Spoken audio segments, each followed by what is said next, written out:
convidar você a pensar em ansiedade como se fosse um alarme, que numa situação de perigo, ele dispara para evitar coisa pior.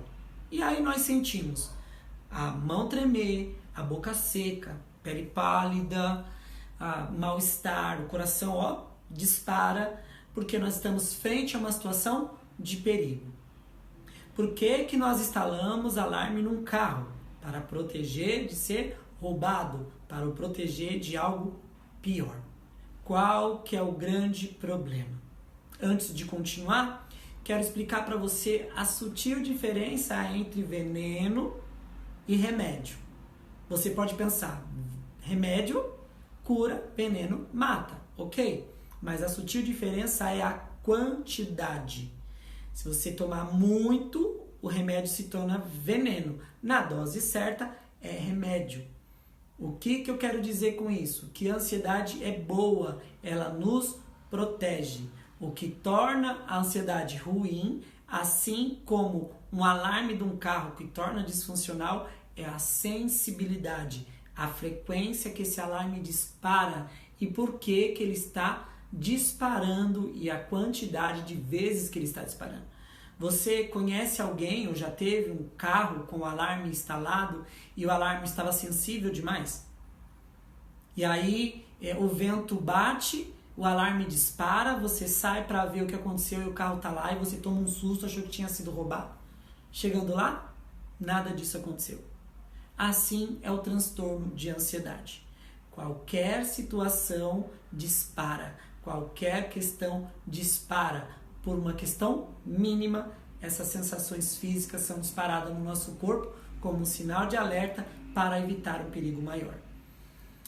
Não tem como continuar falando com vocês de ansiedade sem explicar sobre o medo. Por quê? Porque medo e ansiedade são amiguíssimos. Best friend forever. Aonde o medo está, a ansiedade está. Aonde a ansiedade está, ela chama e convoca o medo. Eles andam juntos. Existe um filme do Will Smith, onde ele dá uma definição de medo que me chama muita atenção e cabe aqui no que eu estou falando com vocês. Ele diz assim, o medo não é real.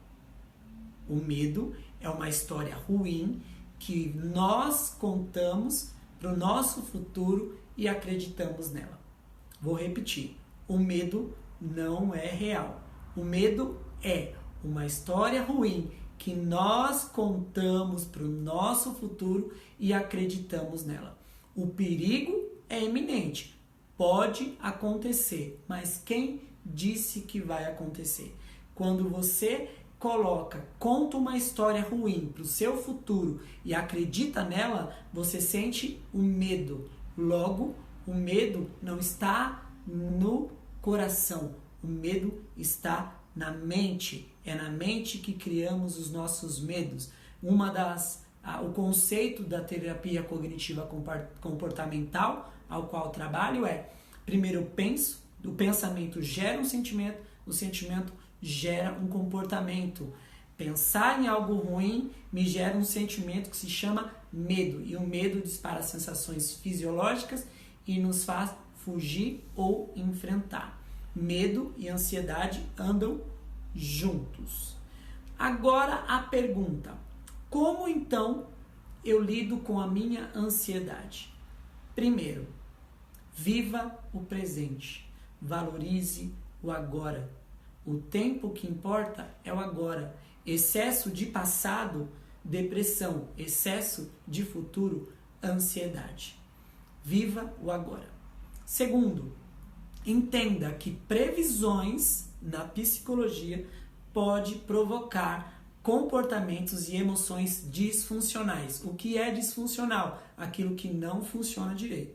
E se não funciona direito, o resultado possivelmente pode ser ruim, ok? Então, perceba, se você está fazendo previsão de futuro, se você está contando uma história ruim lá na frente, antes de acreditar nela, para com esse processo. Diga, não faço previsão, não farei previsão ruim, não contarei uma história ruim e não acreditarei no que eu estou falando, porque eu paro de prever agora. Porque se você continuar prevendo, você vai acreditar na sua previsão, vai gerar o medo e o medo vai disparar sinais e sintomas fisiológicos bem semelhantes com a ansiedade, porque nisso ele assovia para a ansiedade e a ansiedade toma conta das situações. Diversas técnicas para controlar a ansiedade estão disponíveis na internet, no Google, no YouTube. Pesquisa lá técnica de relaxamento, técnica de respiração, técnica de meditação. Várias técnicas estão dispostas. Mas o que eu quero te dizer para você hoje é: viva o hoje, aproveita o hoje, entenda o hoje, desfrute o hoje, abrace hoje, ame hoje. Chore hoje, peça perdão hoje, conserte hoje, a sua essência está hoje, esteja no aqui, agora, fuja dessa história de futuro, de previsão, de contar a história lá para frente, não, faça hoje, plante hoje, o amanhã, conforme o ditado a Deus, pertence, e o amanhã nós não podemos fazer previsões, porque as previsões geralmente trazem resultados disfuncionais e desconfortáveis. Então, a ideia é: viva o hoje e tente controlar a sua ansiedade. Se você, depois de ter tentado, buscado, e aquilo que eu te falei, ainda assim tem problemas e transtorno de ansiedade, identificou, o meu conselho é: faça psicoterapia. A ansiedade, não, que lembra que a ansiedade é um alarme que foi colocado em nós. O que tem tratamento é o transtorno de ansiedade. A ansiedade não precisa de tratamento, o transtorno sim, que é essa sensibilidade, o modo que está disparando e a disfunção e o transtorno que ela está causando na vida de quem tem. Então tem tratamento psiquiátrico, tem tratamento psicológico, ok? A fé também funciona, mas se você não está confortável, isso não te ajudou tanto, faça psicoterapia. É isso que eu tenho para falar. Ansiedade é um tema muito grande, mas eu selecionei assim, como, resumindo, ansiedade é um alarme, ansiedade é boa, o que não é bom é a sensibilidade, o tempo de duração e como ela está sendo ativada. Se você tiver ansiedade, se cuide, viva no hoje e creia num futuro melhor. Então, isso é o que eu tenho que falar sobre ansiedade e te aguardo e te espero até o próximo vídeo. Até mais!